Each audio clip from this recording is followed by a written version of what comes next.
నమస్కారం, నేను మీ స్వప్న H5 news కి స్వాగతం. ప్రజల కోసం నిజమైన వార్తలను, నమ్మదగిన సమాచారాన్ని అందించడమే మా లక్ష్యం. ఈ రోజు ముఖ్యాంశాలు చూద్దాం. కామారెడ్డి జిల్లా జుక్కల్ మండలం కాడేబాలూర్ గ్రామంలో ఆధ్యాత్మిక వాతావరణం నెలకొంది. మల్లయ్యగిరి మరియు బసవ కళ్యాణ ఆశ్రమ పీఠాధిపతిగా బసవలింగ అవధూత గారికి గ్రామస్తులు ఘన స్వాగతం పలికారు. హారతులు, వార్కారీ భజన వంటి సాంప్రదాయ కార్యక్రమాలతో ఆయనను ఆహ్వానించారు. అనంతరం జరిగిన ప్రవచనాలలో అవధూత గారు విలువైన సందేశాలిచ్చారు. తల్లిదండ్రులను ఎప్పటికీ మరువకూడదని, వారికి సేవ చేయటం ప్రతి సంతానానికి కర్తవ్యమని పేర్కొన్నారు. గురుసేవ జీవితాన్ని మారుస్తుందని, కులమత భేదాలు లేకుండా అందరూ కలిసికట్టుగా జీవించాలని పిలుపునిచ్చారు.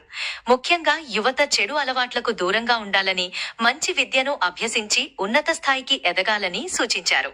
ఈ కార్యక్రమంలో గ్రామ పెద్దలు, ప్రజలు మరియు చుట్టుపక్కల గ్రామాల నుంచి అధిక సంఖ్యలో భక్తులు పాల్గొన్నారు.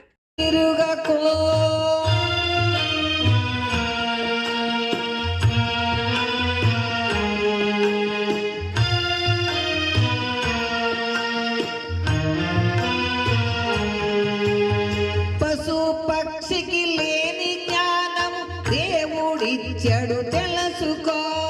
పశు పక్షికి లేని జ్ఞానం దేవుడిచ్చిన తెలుసుకో.